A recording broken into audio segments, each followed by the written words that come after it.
following presentation is for educational purposes only.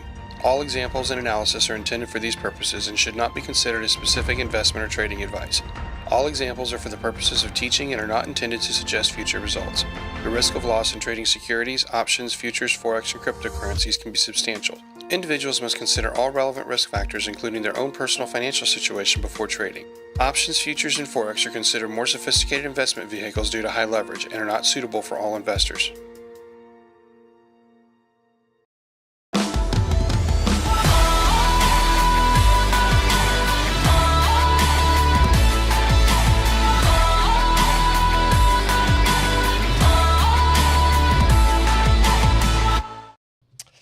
Well, hello everybody. Good morning to those of you on the West Coast. Good afternoon to those of you on the East Coast. And if you're in the middle, then happy lunchtime to you. I hope you're all doing fantastic today. And I'm excited to be joining you for something that's pretty new for me.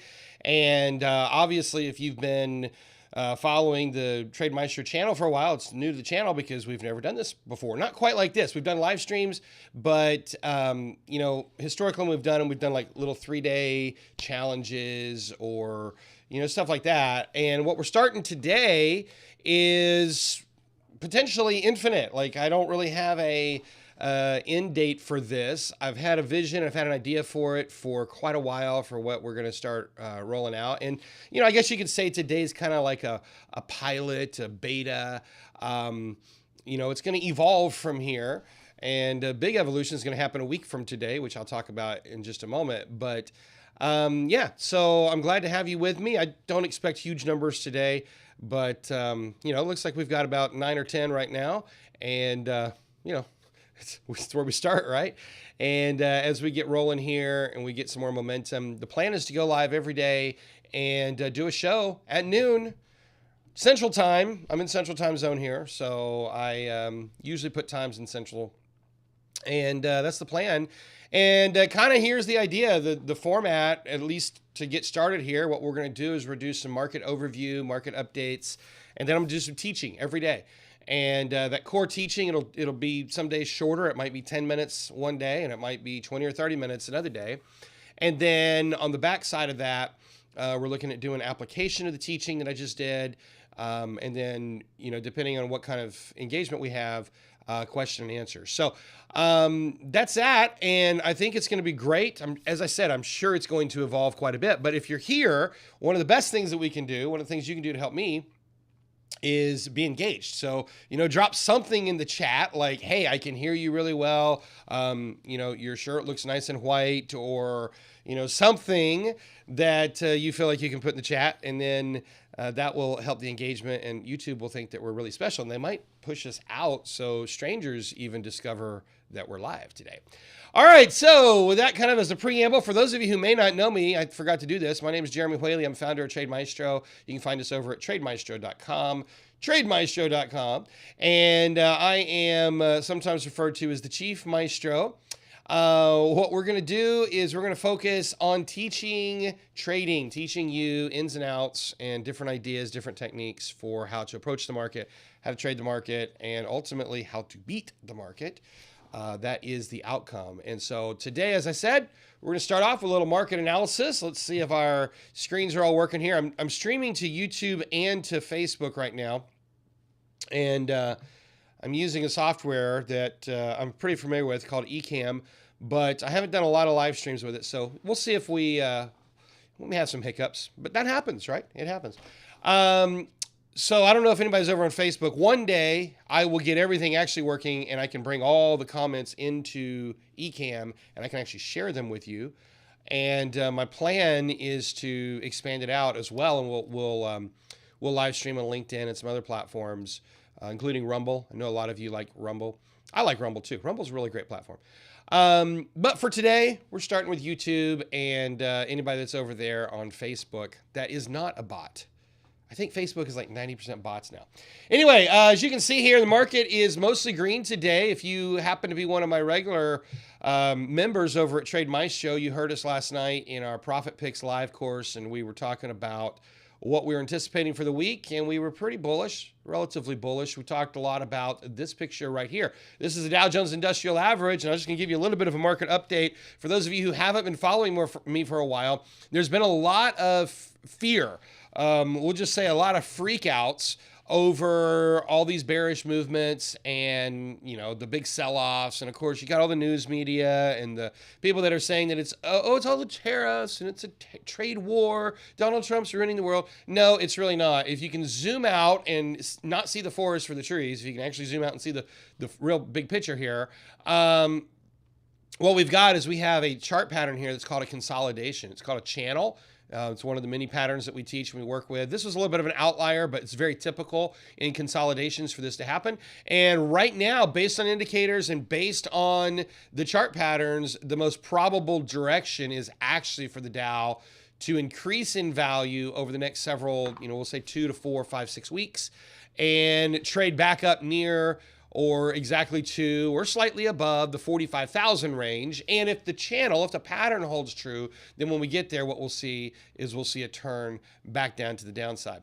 All three of the indices are in a variation of this pattern. This is Dow Jones Industrial Average. The S&P 500 is a little bit different. The initial sell-off in November that we saw for the Dow, that would correspond right here, that was the same rally. The difference was for the S&P, we did not get back to that same support level. Instead, we just found a higher support and we rallied from there. But everything else has pretty much been in the exact same cycle. And we're anticipating with the S&P, either we will rally back up to around 5,900 or we will keep rallying up to around 6,100. This is the forecast that we laid out last night. Same thing for the NASDAQ. And of course, all three of these are operating in basically that cycle. So for the NASDAQ, it looked a little bit different here. That was the beginning of the cycle there in November. Here was the first bottom. We really got into kind of a rectangle pattern here as we consolidated and tried to get the momentum breaking out one way or the other. But here we are in this part of the cycle, and boom, it's bouncing. And again, our stochastics and our indicators are indicating that it's going to bounce from here. So, up 450 right now might sound like a lot. It's really not a whole lot on a 42,000 point index for the Dow. That's about 1%. The NASDAQ's up about 2%, about 3s out of 60, up 360. And then, of course, the S&P is up about 1.5% right now. So things are in the green for the most part. And as I looked at individual stocks yesterday, and I shared that with the group last night, what we're finding is even though there's a lot of stocks percentage-wise that say they're bearish, they're actually really not, because they're hitting support levels, they're hitting terminal patterns for their bearish trends, and they're bouncing and they're starting to turn in a different direction. So I'm pretty positive right now on the short-term outlook, at least for today, and we'll do a new update tomorrow if anything major changes. All right, with that said, what I want to do, if you got any questions on that, type it in. Let me see your engagement here, because that really helps me out here. Roger Smith says, hello, will you have guest hosts or educators? Well, Roger, I'm the initial host and educator. I've thought about having some other friends come in, but right now it's going to be me.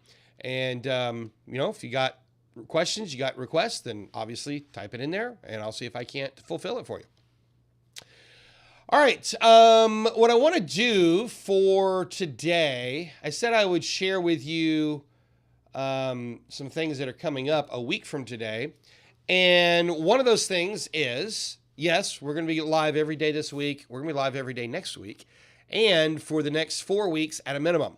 Because next Monday, what I'm going to do is I'm going to launch my Pick Winning Stocks Challenge, which is a 21-day challenge. Now, normally I charge for this. I've charged $500 is what we have kind of used historically as the purchase price for this challenge.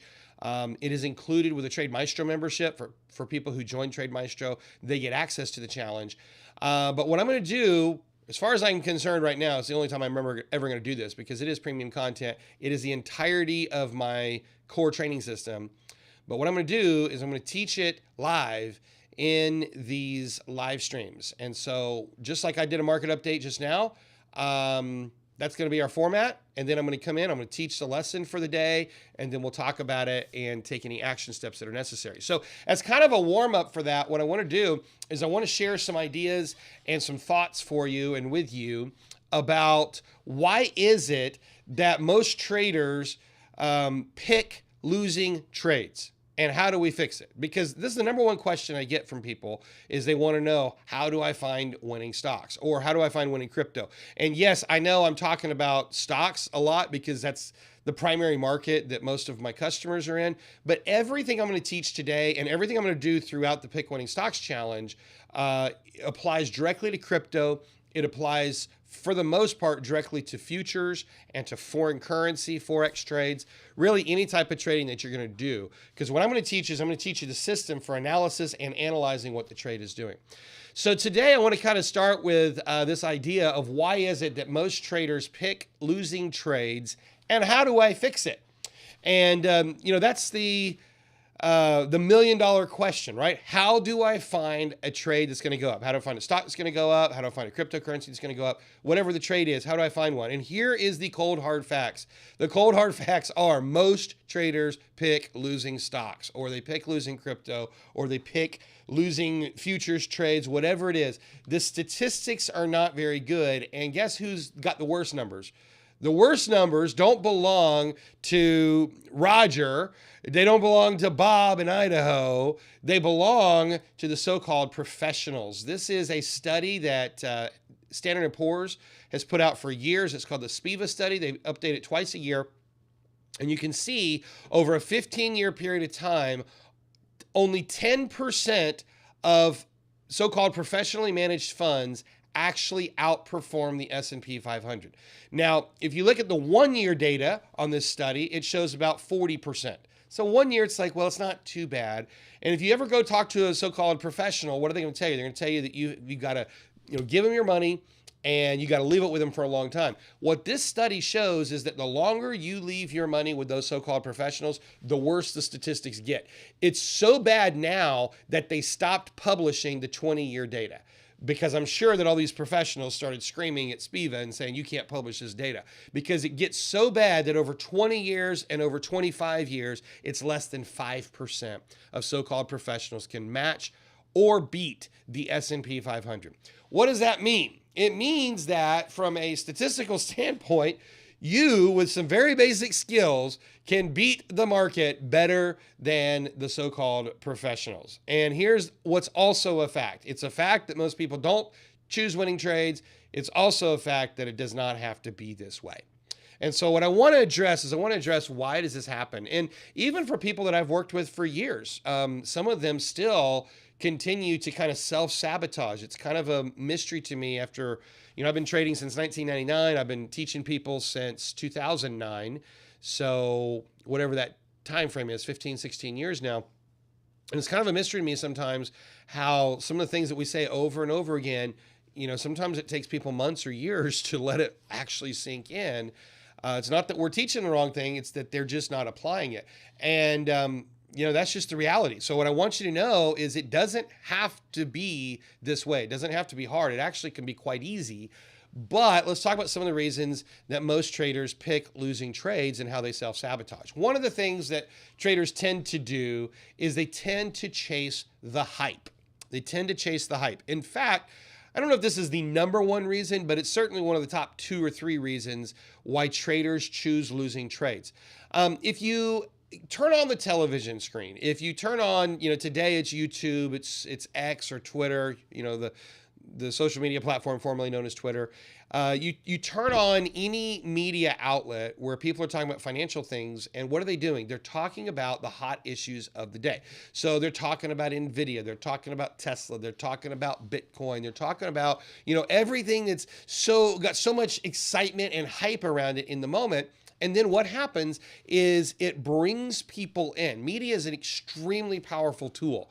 In fact, I think it's probably the most influential tool in society today. Media masters influence. And so what happens is when the media outlets start talking about an individual issue, again, Bitcoin, NVIDIA, Palantir, Apple, Tesla, whatever it is, what happens is it brings all this attention to it, and then people start buying and they start dumping their money into it because there's hype around it. But it doesn't mean it's a good trade. Just because Jim Cramer said it was a good trade. Actually, if Jim Cramer said it, it's probably definitely not a good trade. But just because you hear a lot about it doesn't mean that it's a good trade, or more likely, and this is the problem that I see so often, more likely it's actually a good trade, but not right now. So it's a timing issue. And so, it's easy, it's quite possible to buy the right stock, to buy the right crypto, but buy it at the wrong time. And this is what hype does. When you fall into the trap of chasing the hype, I'll give you an example. A few weeks ago, I don't remember the date, but it was about the time of the inauguration. Donald Trump and his cohorts of DeFi people, I'll just call them that. They issued all these meme coins connected to Trump and connected to Melania, and I think they had some Don Jr. coins and all these cryptocurrencies that actually had no real value. There was no purpose to them, but to build up hype. It was really a marketing tool more than anything. And over a very short period of time, I want to say, 48, 72 hours roughly, these coins went up exponentially in value. I don't have the exact numbers off the top of my head, but 800% or 8,000% or something ridiculous like that, right? And so there was a lot of hype around it. And I had people that were texting me all the time saying, hey, how do I buy these? How do I get into it? Where can you buy them? And there was all this hype, and the hype drove the price higher. But here was what happened. People ended up buying when it was high. And because they ended up buying when it was high, it might have been a good idea, but the timing was completely wrong. You understand what I'm saying? And so the hype is something that really sabotages traders. And if you want to get to the other side, you have to learn how to look beyond the hype and understand the timing of when to buy into the right trade. The next issue that a lot of traders get into that causes them to pick losing trades is they ignore the technical signals. Now, I'm a technical trader. Depending on what your history is in the markets, you might be a person who thinks that, if I look at the value of the stock, or if I look at the value of, where I think the cryptocurrency should go, then eventually that asset's going to come back to that fair market value. That is a predominant philosophy that was really created in the 1940s by a guy named Benjamin Graham in his book called The Intelligent Investor. It's a book that became kind of the Bible of investing to people like Warren Buffett and Peter Lynch and a lot of these old school investors. And here's the thing, there is a philosophy that works with that to some degree can be accurate. However, today in 2025, there's so many things that have changed. The predominant thing that has changed is we're no longer on a fixed gold-backed currency. In 1940, our currency wasn't inflating all the time.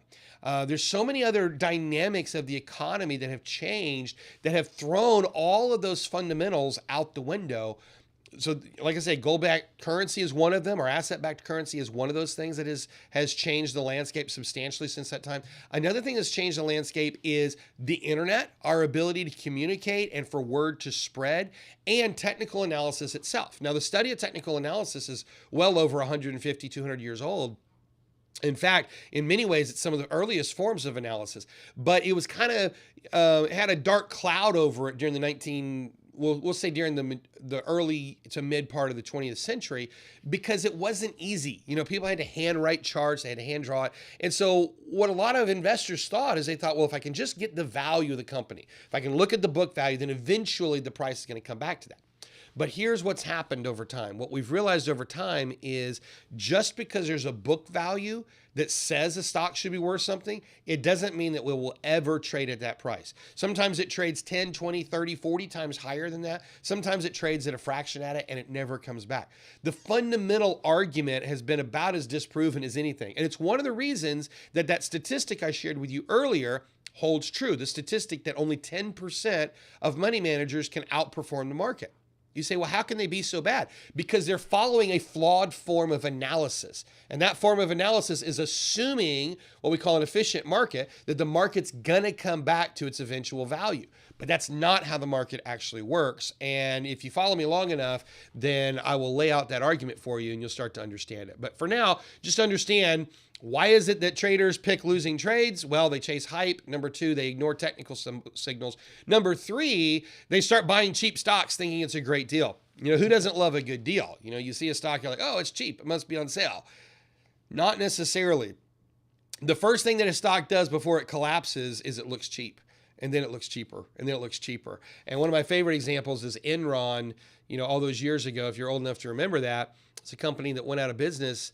But for almost 2 years leading up to the bankruptcy and the complete collapse of Enron, major investment houses, Bank of America, Merrill Lynch, they were all issuing buy orders. I used to have a slide with this that showed all the different analyst recommendations for Enron all the way to the bottom. And it was like, oh, it can't get any cheaper from here. Sure enough, what does it do? It gets cheaper, gets cheaper, gets cheaper. Eventually, it's completely out of business and everybody lost all their money.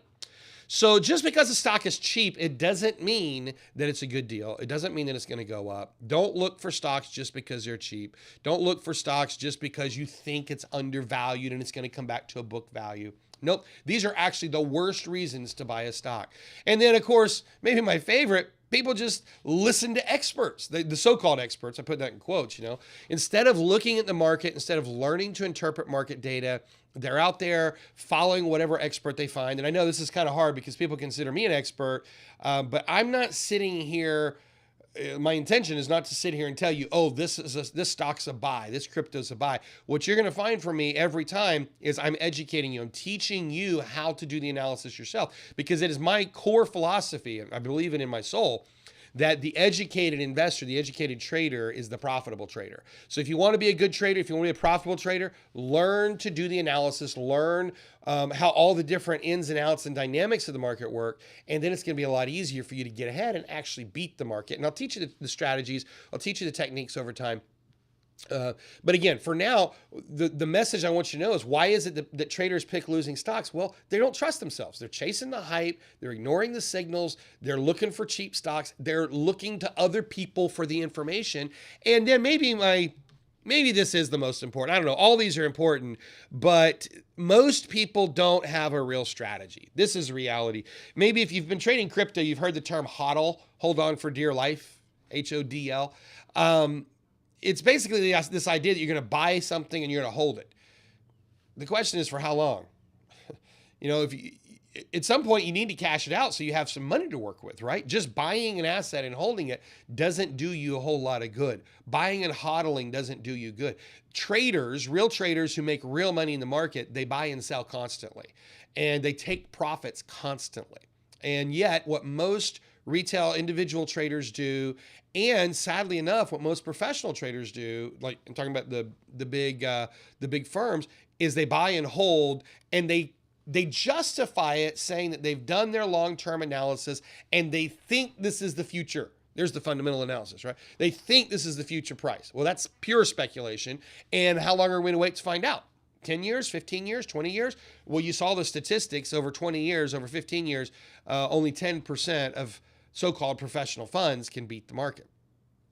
Now, what we've found is individuals can do that consistently. In fact, you can match the market as simple as buying SPY. I don't know why they don't do that. If their benchmark is to match or beat SPY, why don't you just buy SPY? It makes no sense to me, but I digress. Anyway, so here's some of the primary reasons, not the only reasons that most traders pick losing stocks, but here's 5 of the major reasons. Now let's talk about, how do we fix it? How can we get over this pervasive problem of picking losing stocks and doing it so often? Well, number 1, my favorite principle is to follow the trend. Follow the trend. This is the core of everything I teach. Don't fight the trend. Now, if you don't know what that means yet, you've got to hang around. You got to come back tomorrow. You got to come out for every one of my my live streams, because I'm going to teach you what it means to follow the trend.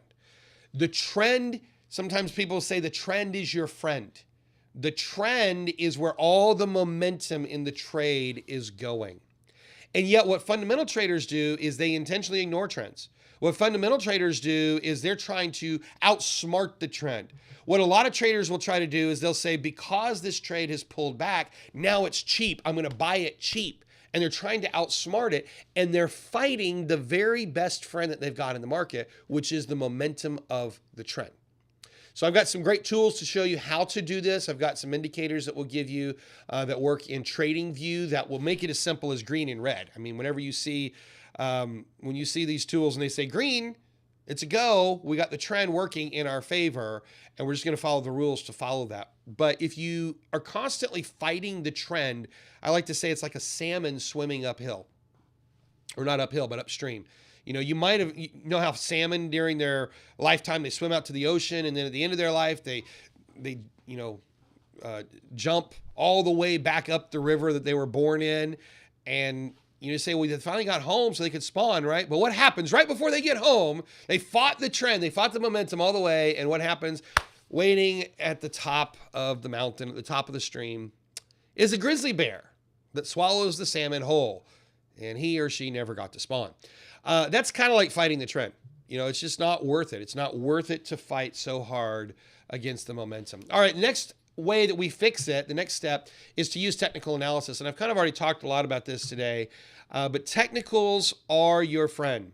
I don't have time to go deep into this today, but I will in future live streams. Technicals give us the immediate information right now. Fundamental analysis is a theory of what you think is going to happen, and it takes months or years for it to play out, and you may or may not be right. That's why the statistics are so bad, because it's a theory of what you think might happen, and it's 100% speculation. People can say, oh, I did all the analysis, the numbers work. No, they don't. I'm sorry, they don't. I've been doing this for way too long. You'll never win the fundamental argument with me. I can make it too clear. Technical analysis is the only form of analysis that gives you literally up to the minute, day-to-day updates, hour-by-hour updates, minute by minute, even as refined as tick by tick. That's how refined the information is of what's happening, the sentiment in the market right now, what's the direction in the market, which direction do we think things are going. And so technical analysis is the only tool that you can use to fix the pervasive problem of picking bad trades.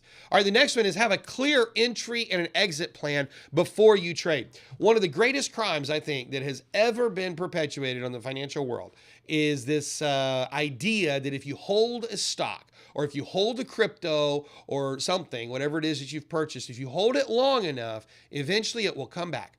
Whoever started that rumor, whoever shared that idea, if you just hold on long enough, it will come back and you'll make money. That person should be thrown in financial prison and never let out. You know what? Stick them on a rocket ship and send them to Mars. The earth needs to be rid of this ideology. It's a terrible idea. No, stocks do not have to come back. No, cryptos do not have to come back up. When your crypto runs up 100% in, a month and a half, don't be surprised when it comes down 50%. You say, well, I'm just going to hold it and eventually it'll come back. Well, don't be surprised when it goes down 120% like it did with Ethereum. Now, not 100% completely, but 120% from where it started, back before the big boom recently. And so, no, trades do not have to come back up. No, stocks do not have to eventually go up. No, cryptos do not have to eventually go up. The people that are out there on YouTube or anywhere on social media saying that, XYZ stock, XRP, and I'm not against XRP, I'm just making an argument here. The people that are out there saying, oh, this thing should be at $100 a token. It should be at $10,000. No, it shouldn't. Don't take these so-called self-proclaimed experts or even the media proclaimed experts and believe that they know what they're talking about. Just because somebody says it doesn't mean it needs to happen. You can buy it and you can hold it until Jesus comes, and you will continue holding it sometimes. Now, sometimes you buy and hold it and it works, but not all the time. And that's why I say you have to have a clear plan. And it's not just the plan of how you do your analysis, but it's the plan of how you get out and how you take your losses. That's why I say have a clear entry and a clear exit plan. You need to know when you get into the trade. You need to know when you get out of the trade to take a profit. And you need to know when you're going to get out of the trade to take a loss if that's what's required. And you need to know that before you ever get into the trade. Failure to have this information is literally expecting, or planning, I should say, to fail. Maybe not expecting to fail because nobody expects it, but then they wonder, why do I keep failing? Why do I keep having bad results? And the answer is because you're not planning to succeed. Okay, so you've got to have your plan before you get into the trade. The next principle of how we fix it is avoid news-driven trades. That's avoiding the hype, right? We're going to avoid news-driven trades. It's not to say there's no money to be made around news-driven trades, but news, for the most part, gets factored in very, very quickly. And Charles Dow, the father of technical analysis, He identified this, 150 years ago. Back in the late 1800s, they knew way back then that news gets factored in within minutes. This was before we had all the communication outlets that we have today. Today, a lot of the news gets factored in and filtered into the price even before the news is released. So if you're trying to trade news-driven trades, you're always going to be chasing it. To that point, what makes it even worse is news outlets actually aren't ahead of anything. News outlets wake up in the morning, and I've proven this for years. I should probably do a stream just on how news outlets manipulate the message. But for years, news outlets have looked at what happens in the morning. They wake up today, the market's up 400 points, and then they say, okay, why? And they go find a story to associate to that, but they had nothing to do with each other. And so by doing so, they're manipulating the market just by simply making associations that don't actually work. News is one of the worst things that you can choose to follow in the trade. And then here's my last point for how we fix it. Buy strength, not weakness. Buy strength, not weakness. What do I mean by that? For the most part, whenever you buy a trade, you don't want to buy it on a downtick. Okay, now this goes against traditional wisdom, but like I say, I'm teaching you from experience, from 25 years experience, and I'm teaching you how to trade with momentum. I will go into more details on this principle in the future, but for now, just write this bullet point down. Buy strength, not weakness. You want to buy your trade as it's moving in the direction that you want it to go. If you're bullish, you want to buy the trade moving up, not while it's moving down.